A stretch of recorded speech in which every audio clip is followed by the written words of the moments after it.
Okay, let's get started. We got a lot to do tonight. It's good to see you. You can eat hot dogs while we're doing this. So tonight is called What Matters Most, Cleaning with Purpose, based on the best-selling book, The Gentle Art of Swedish Death Cleaning. Has anyone read the book? None of you. I have. Oh, one of you. Yay. Okay. Tonight is being recorded, correct, Hayden? Yes, great. So we will have resources for you to take away, but I'm also really going to encourage you to take a piece of paper and a pen from the middle of your table and write down notes while we are chit-chatting. I think that'll be really wonderful. And when we break into groups, you're gonna first be invited to reflect quietly to yourself, and that's a great opportunity for you to write something down and then talk around your tables. Okay, so let's dive in, pressing buttons now. Oh yeah. Oh, it worked on that one, but not this one. That's fine. Okay, I want to start by acknowledging something. When people hear the phrase death cleaning, it can sound a little heavy, maybe even a little uncomfortable, but today is not really about death. It's about how we live and how we care for the people around us and what we choose to leave behind. So this conversation is really about intention. It's about asking what matters most to me now, what tells the story of my life, and what might I gently release. In many ways, this is not an ending practice, it's a living practice. All of us accumulate things over time, objects, papers, keepsakes, memories attached to physical items. That's all a part of being human, and there's no judgment in that. The question we're exploring today is simply what still serves us and what no longer does. What's interesting is that this idea of holding on and letting go is something people of faith have been thinking about for a very long time. It is not just practical, it is deeply spiritual as well, and I want to make sure that we're talking about that. So in the book of Ecclesiastes, we hear these words, "For everything there is a season and a time for every matter under heaven, a time to keep and a time to throw away." That line reminds us that life is made up of seasons, times when we gather and times when we release. And wisdom isn't about holding on to everything. It's about recognizing which time we are in. Is it the time to keep or the time to throw away? So today we're not talking about getting rid of things just for the sake of it. We're talking about discernment, about choosing what to keep with care and what to let go of with peace as well. And I want to say this clearly, this is not something that you have to rush. It's not something anyone else gets to decide for you. This is a gentle process, done at your own pace and in your own way. And if nothing else, it might save your loved ones someday from opening a box and saying, "Why in the heck did they keep this?" So with that spirit in mind, gentle, thoughtful, and maybe a little bit curious, let's take a closer look at this whole idea of death cleaning. Okay, so what exactly is death cleaning? The term comes from Sweden. I'm going to say this word now. Let me look at my pronunciation guide. Dödstagning. Does anyone know Swedish? Great, then that was completely correct, right? Yeah, dödstagning. And while the name might sound dramatic, the idea itself is actually very gentle. It means taking time over the course of your whole life, not just the end of your life, your whole life, to sort through your belongings and decide what is truly worth keeping. At its heart, death cleaning is a gradual and intentional process. It's about letting go of things that no longer serve you and being thoughtful about what you leave behind. So again, not just physically, but emotionally and relationally as well. It's not just about getting rid of stuff. It's about asking, what do I still need? Because that's important. What do I still need? What reflects who I am now? Emphasis on the word now. what might matter to others and what might not. In that way, it becomes less about cleaning and more about clarifying your life. This is not a race or a requirement or something you have to do all at once. There's no deadline, there's no right way to do it. This is something you can do slowly and thoughtfully and when it feels right. Some things are really easy to let go of, and some things really are not. That is completely natural. This process is not about forcing those decisions. It's about becoming more aware of them. In fact, many people find that once they begin, it actually doesn't feel like loss at all. It feels like lightening the load and creating space and gaining a sense of peace. There's also this beautiful connection here to the idea of Christian stewardship. In Scripture, we're reminded that what we have is not ultimately ours to keep forever. Psalm 24:1 says, "The earth is the Lord's and everything in it." That means we are not just owners, we are caretakers. For a time, these things pass through our hands. Our homes, our possessions, even the objects that carry memory, they're just passing through our hands. Death cleaning becomes a way of asking, how have I cared for what I have been given? That's a really important question. How have I cared for what I have been given? And how do I want to pass it on or release it? Who was at worship this past Sunday? We just heard this scripture. Yeah. So Matthew 6:19-21 says, "Do not store up for yourselves treasures on earth, for where your treasure is, there your heart will be also." What do we treat as treasure? Because whatever we treasure shapes us, is who we are. It holds our attention, our memory, and even our identity. One of the things that the gentle art of Swedish death cleaning, this guy, invites us to do to look at our belongings and ask, does this reflect what I truly value, or is it something that I've simply held on to over time? Sometimes our homes just quietly fill with things that no longer match our hearts, right? Jesus tells a story in Luke also about a man whose land produces an abundant harvest, and his response is to build bigger barns to put it all in, to store more and more and more. And he says to himself, I have plenty laid up for many years. I'll just take life easy now. But the story turns because his life ends that very night. The issue isn't that he had possessions, right? It's that he never stopped to ask why he was accumulating all of those possessions. There was no time for reflection. There was no time for thinking about a relationship with it. No sense of purpose beyond having more and more and more and more. And this is exactly what the author is actually gently pushing against, accumulating without the reflection behind it, keeping things out of habit, holding on to objects no one will use or understand even. That doesn't create meaning, it obscures it, right? The question isn't how much do I have, it's what does it mean to me? So who in the room has been responsible for going through someone's things after they died? That's a lot of you. That's a whole lot of you. My hunch is that somewhere along that journey, you asked probably all three of these questions. 1, why did they keep this? 2, what even is this? That was my favorite question to ask. And 3, why didn't we go through this stuff sooner? Yeah, absolutely. There were probably some other things muttered during that process as well. But in essence, death cleaning is about preventing confusion by making meaning clearer while we are still around.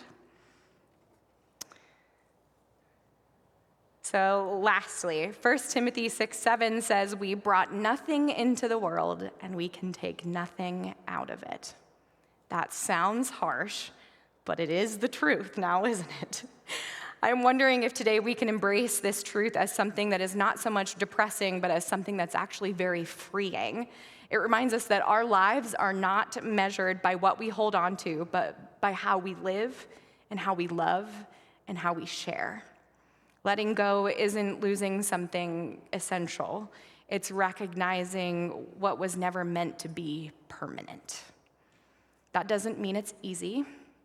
We all know that objects carry memory and identity and connection, but the deeper truth is this: the meaning isn't in the object itself. It lives in the relationship and the experiences and the love that created it. So when we release something, we're not just discarding our life. We're acknowledging what mattered, what still matters, and what can now be carried in a different way. So with that perspective in mind, I would like you to reflect for a moment on your own relationship with your stuff. So, I did it. Okay. So around your tables, I'm going to have you take about 2 minutes or so to reflect on this yourself, and then you're going to talk around your tables. If someone walked through your home, they're not judging you, they're just observing. What might they say that you treasure? Said differently, what story do your belongings currently tell? And is that the story that you want told? So take about 2 minutes, and I'll give you a heads up that it's now time to talk around your tables. Okay? Ready? Go. Think. Reflect. Okay, it's been a minute. Is everyone good? Great. I like the nervous giggles that were happening around tables. Okay. Thank you for reflecting. You're going to get to do it again. Okay. So this process is both practical and spiritual. We're not just talking about cleaning or decluttering tonight. It's about organizing your space, but it's also about letting go with intention, holding things more lightly, and preparing with care for the people who come after you. And as simple as that idea sounds, the author of this book actually offers some very specific, sometimes surprising insights about how to approach the process. So we're going to look at some of the core ideas behind this book. Got it. Okay, first, start before you have to. Don't wait for a crisis or an illness or relocation. Doesn't that sound familiar? I feel like I said that like a couple of months ago when I was presenting on the Conversation Project. So weird. How many of us wake up and realize that we're 80 years old and our kids don't want our stuff? Yeah, 2 hands up in the back. So good. Or do you look around and think, what's going to happen to all of this stuff? Because here's the deal. Someone will have to deal with it on top of all the other stuff. The paperwork and the memorial planning and the phone calls and the grieving. That's another thing. This is something that you can do that will ease the burden on the people who will come after you. Who are the procrastinators in the room? Be proud. I'm proud of you. Hello, you're loud and proud. These are the things that we love to procrastinate on, even if we aren't procrastinators. Have you noticed that? Yes. Don't wait, start now, no matter how old you are. But also, boop, it worked. Death cleaning is not a one-time purge, though I do love a huge purge. This will happen over months and years.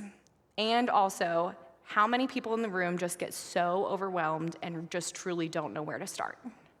Yeah, absolutely. You've got an entire house full of things. Where the heck do we start? The best advice that I learned from this book was to start small. So like a kitchen drawer, or the shelf in a closet. Like, don't start with the things that feel the most overwhelming or things that would take a long time, like papers or photographs. Don't start there, because you end up looking at each thing, right? And then you're going down memory lane, and now you've made it through 5 photos, and you haven't done anything. Rather, start with something that you know that you can accomplish, like your junk drawer. Everyone has a junk drawer, right? That's a perfect spot to start. 16 rubber bands, 37 pens of various colors and unknown writing capabilities, 55 different sized paper clips, expired gift cards, 15 chip clips, old birthday candles. I'm literally just naming all of the things that are in my junk drawer. This is a really fabulous place to start, because turns out all of those things can probably be thrown away and nobody wants them. So start small, start now, start small, go slowly, just start, and then keep going. Okay, here we go. 3, not everything is worth keeping. Duh. No, you said no. No. So we ask ourselves, does this reflect who I am now? Not who you were or who you really, really hope to be someday, but probably won't. Who you are right now. You're the person living this life. So does it reflect who you are right now?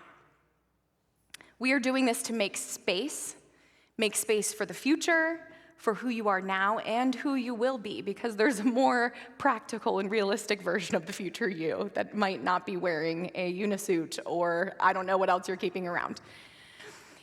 But we are also doing this for you, but also those who are coming after you, right? Yes, not everything is worth keeping. For just a moment, think about how many items are in your house that have been kept out of habit or guilt or obligation. Think about it. I'm willing to bet that everyone in this room can think of an item that you are keeping out of habit or guilt or obligation. Think of that item right now. Raise your hand if you have it. Yeah? No? I'm willing to bet that you could think about it for a little longer and come up with one. I have a bowl.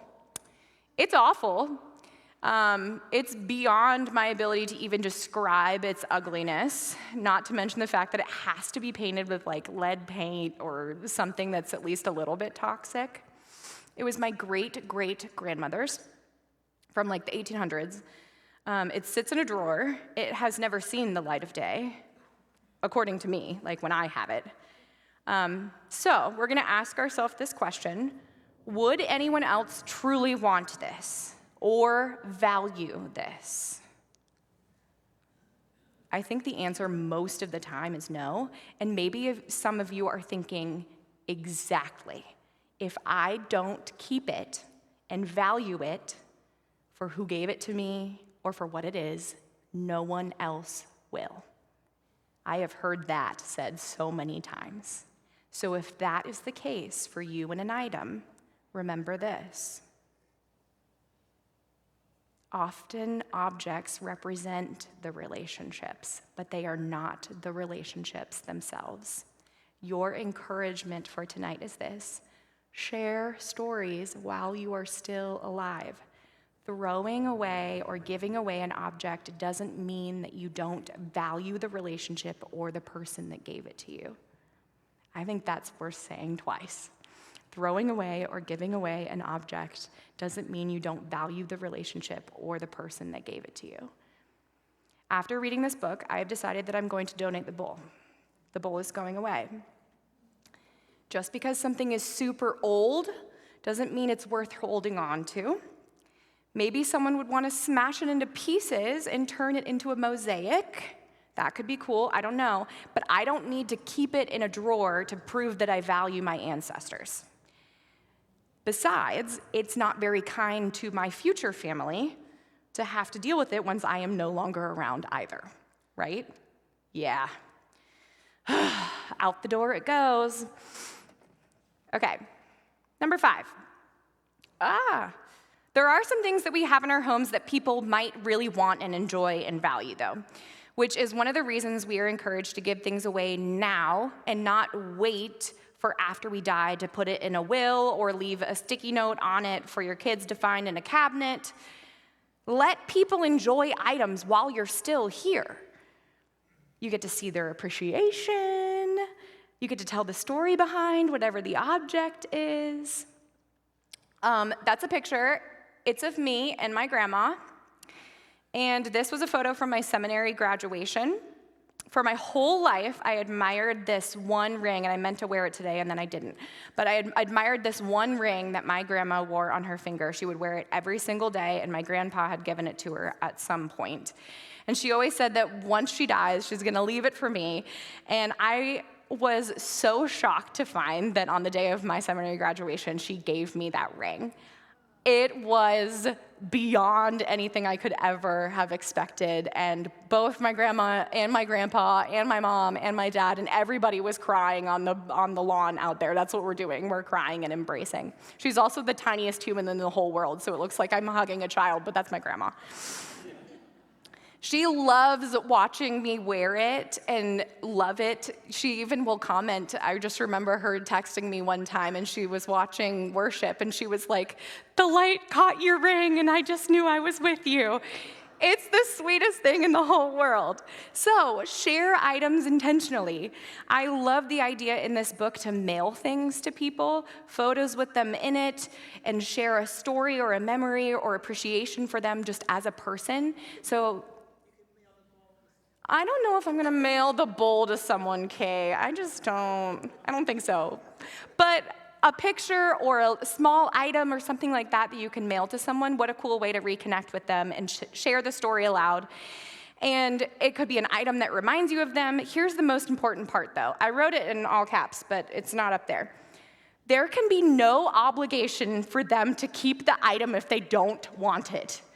That is so important. So include alongside that item and note a clear message that says, you do not have to keep this. You can give it away, you can donate it if you want. If you don't want it, you do not have to keep it just because I gave it to you. Include that note along with it. Okay, got it, capiche? Great. Okay. 6. Deal with hidden or difficult items. I really appreciate that the author of this book acknowledges that many people have items that we really need to deal with like right now. Some people have things hidden, letters, documents, personal belongings that are deeply personal and or would be very unkind to leave for someone else to find. In the midst of death and grief, if we have the ability to prevent confusion or distress for our loved ones, we have an obligation to do that. This is something that I've actually heard quite a lot. You know, adoption records being found, leaving someone with more questions than answers and a whole lot of pain and distress. Old letters or journals talking about hurtful or harmful memories. Objects from past relationships that are tucked away, objects from sad times that were held onto and then left for someone else to grapple with now on top of their grief from the death. You have the ability to deal with that stuff now, to deal with whatever it is so that you're not creating confusion and distress after you're gone. Maybe you've even forgotten that you have these items. You won't know until you start going through your stuff. So, back to number 1, start now, let's do it. Okay, next one, 7. I'm almost done. The author made an emphasis on the word small, so I will too. Keep a small memory box. As you are going through your things, create a curated collection of meaningful items, clearly labeled for those who come after you. There are 2 ways to think about this and 2 ways to label it. 1, a curated legacy box. A curated box of things that you want to leave for your loved ones after you die. Maybe it's the most important things that tell the story of who you are. Maybe it's the things that you want on a memory table displayed at your memorial service. Label that box accordingly. Or, this is the other option, it's a curated collection of items that are really, truly only important to you and you cannot get rid of them. So you will label that accordingly. Throw these away when I'm dead. Perfect. This acknowledges that these things were important to you, but after you're gone, there really is no need for them to keep it. Cool. No matter what, the most important part is to label it accordingly, so you can offer quick guidance for those who will be dealing with your stuff. In fact, the author suggests labeling everything and anything that you can. So guidance in the form of labeling is so helpful, but you need to edit out your stuff first. You can't just label everything that you've got right now. Okay, number 8, this is the final one. This is the central motivation behind this woman writing this book as well. Do not leave a burden behind. I cannot even tell you how many times I hear someone say, I just don't want to be a burden. Well, this is a very good way to not be a burden, but a blessing. So if you truly mean that, start now. Don't wait. Okay, I'm going to have you reflect again around your tables, which means that you need a moment to yourselves to possibly write these things down. I think this is a really good opportunity for you to start now. So take a couple minutes to reflect. Once you have thought about it for a moment, begin sharing around your tables. You know that I am really big about holding one another accountable, so sharing these things aloud with your table neighbors is one way that we do hold one another accountable. So what is something you keep out of habit, something that truly matters, something you might be ready to release? And then you are going to share it around your tables, and maybe it will jog your memory of something that you might be holding out of obligation over there at that table. Okay, ready? Go. All right. Here we are. Were you able to complete this task? You were? That's good. Does anyone want to tell me what they're going to release?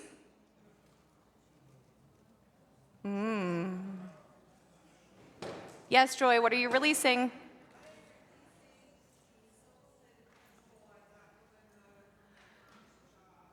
The silver-plated punch bowl is going out the door, baby.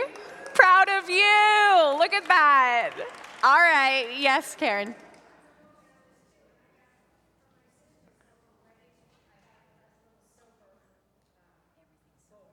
A silver bowl. A smaller silver bowl is going out of the house. All the silver, everything's going. I love it. Good job. Yes. What are you releasing? My high school letter jacket. I'm proud of you. The high school Letterman jacket is out the door. Oh, that's hard. That's so hard, and we're really proud of you. One more person, tell me what you're releasing. Yes, tell me.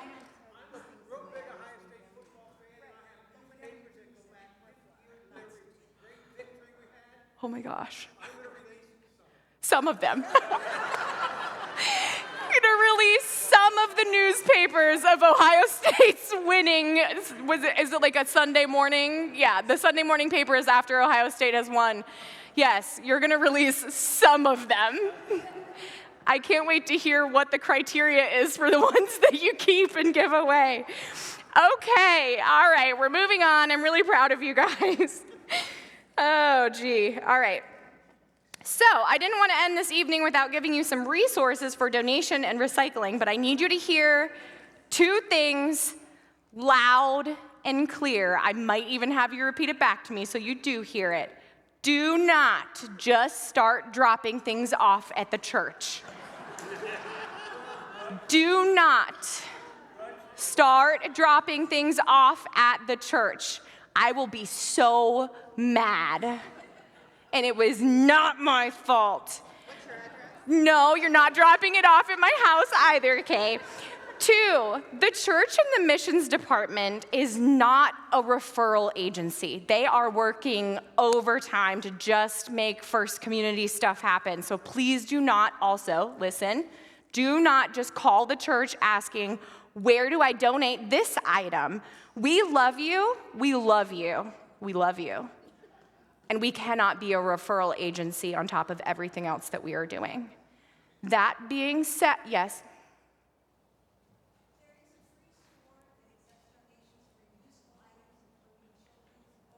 We're getting there. I'm on the way. Don't worry. That being said, this is what we can do.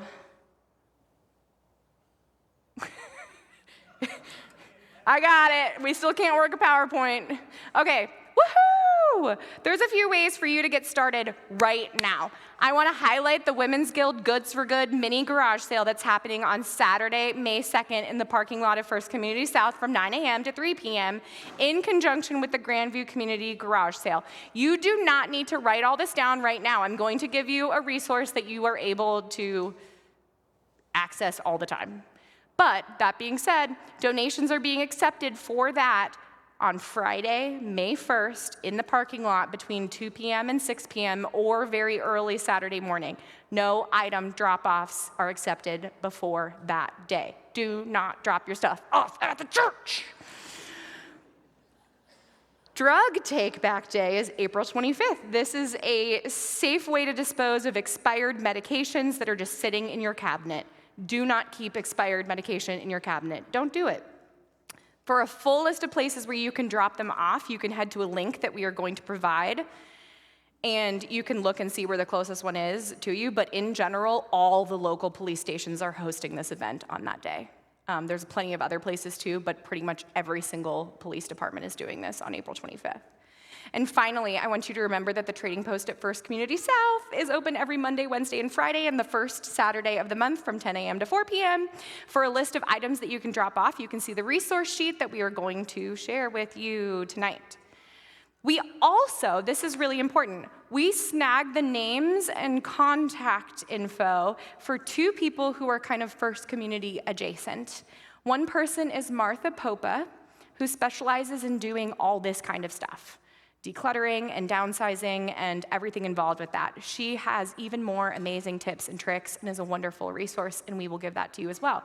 The other person is Barbara DeHaze. She is a state licensed appraiser and auctioneer. She helps to appraise things at the Trading Post, especially antiques and collectibles.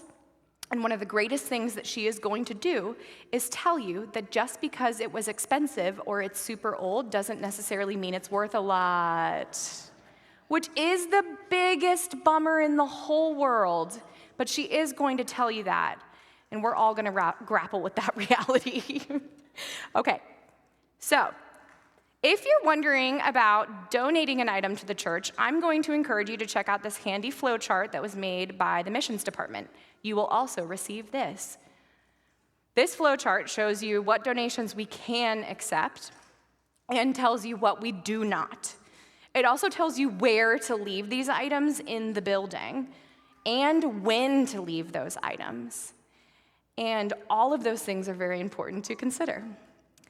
I want to say this also with so much love. You need to take responsibility for your own stuff. Each time I have said the word loved ones tonight, I am not just talking about your kids or your family or your friends. I am talking about me and my colleagues in the church as well. Who's ever heard of the Marie Kondo method? Have you ever heard of the Marie Kondo method? She's been around for a little bit longer. Okay. I don't like her. I like her. She's great. She's super kind. I don't like her method. That was terrible. Other than how she folds clothes, has anyone ever folded clothes like that? I had to fold a 9-month-old's clothes in the Marie Kondo method. It is awful. Don't do that. But if it's a big person, like an adult-sized piece of clothing, oh my gosh, it's amazing. Anyways, look into that. Other than folding clothes, I really hate her method. I'm gonna tell you why. She is mushy-gushy. She's sentimental about like pretty much everything. She wants you to touch literally everything. And I do not think that that is helpful in the slightest. Everyone knows that you probably have a drawer that you can just take out and be like, and gone, and I am done. I like this book that I presented on tonight so much better than that. It is so Scandinavian. It is cut and dry and to the point. It is gentle, but also a very loving kick in the pants that we all really, really need. So take responsibility for your own stuff, please. Don't just drop it off at the church. Don't just call us to figure it out for you. And don't leave it for your kids to do. I love you so much. But I'm working on all this stuff too. Like, I am also doing this, so I can't do it for you too. Okay. There's also outside organizations. We have created a short list of some outside organizations. I think the one that you were talking about is on this list. This is a list of organizations that take donations that First Community does not. So we have a list of a few places that take items like baby clothes and care items, medications, furniture, and medical equipment. This list is obviously not exhaustive because of the thing that I just said. It's somewhere to start, though, so you're welcome. Okay, what's next? Oh, what's next? What feels like a meaningful first step for you? Just take one moment. After listening to all of this, what feels like a meaningful first step for you? Your first step might be different from someone else. So just take one moment and reflect to yourself. What's your first step? And then you're going to rapid fire, go around the table and share what your first step is. Ready, go. Quickly. Okay, thank you so much for sharing around your tables. I heard really good things about first steps. I heard dead electronics, we're taking those out. How many of you have a really old laptop just hanging out? Or the cords that go with it that no longer fit in anything? Take them to the library, says Barb. There's a hot tip. Yes, really.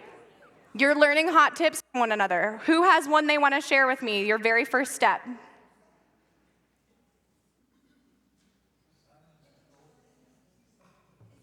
Vintage clothing of your mom's. You're going to send that away. Where are you putting it, you think? Absolutely. Resell. Yes, absolutely. It's a great opportunity. Yes, Larry, what are you doing? Room by room, baby. What's the first room? The third floor. That's a whole floor. Good luck. Remember when I said start small? I'm proud of you. All right, you're doing well. If your first step is to continue to search your heart for what might be the first step, I'm going to include this list of 3 reflection questions. These are 3 more to keep you going. If you want to take a picture of this, this will help you continue to think about what might be next for you. What would it look like for this process to feel gentle rather than overwhelming for you?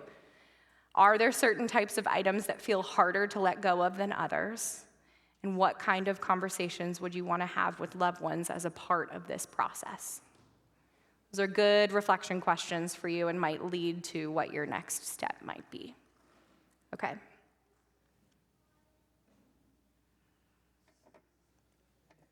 Did you get it? Okay, I'll go back, sorry. Done? Good. I can go back to it at the end. But I'm very excited to show you what I made. Look how cute that is. It's got your house. You're ready to go. You're going to put stuff in boxes. You're going to label it. You're going to throw stuff away. You're going to gift stuff. Then you're going to do the documents and the pictures. And then you're a happy camper. Do you see that? I made that. Be proud of me. Thank you. We are not just organizing our belongings, we are shaping the story of our lives and easing the path for those that we love. I want to pray before we leave, but you're also not going to leave after I'm done praying because I have one more thing to tell you, okay? So let's pray. God, we need your help. Be with us in our decluttering, be with us in our remembering, be with us in our giving away and throwing away and letting go of. Help us to remember that we are making way, making space, freeing ourselves up for what is to come. Help us to live lighter, to treasure what truly matters, and to take responsibility for caring for your creation and our part in it. We can have hard conversations and we can do hard things. Let there be peace on earth, and let it begin with each one of us here. Amen. Okay, I have a really special thing to share with you, and I don't know if it's in the PowerPoint or not. It's not. Okay, well, that's good because it's around your tables. Do you see that QR code? That QR code has that flow chart that I shared with you from the missions department that says all of the things that First Community accepts and all the things that First Community does not and all the details behind it. It has another list of resources that kind of shares some of the things that are coming up, including information about the garage sale coming up, information about the medication drop-off day, things like that. And it also has access to the resources of outside organizations that we kind of created. We created this on a QR code because most of it is links to all these places where you can find out more information, and there's just far too much. So make sure you take a moment, and you can download that as well. So as you scan that QR code, you can download it and keep it forever. The last thing I will say is all of this is being recorded, and that will also be on a landing page, and you will get that forwarded out to you in future First Community Church communications. So you can go back and watch it again. Okay? Yes, question. Yeah, sure do. Great. I'm proud of you. Have a good night.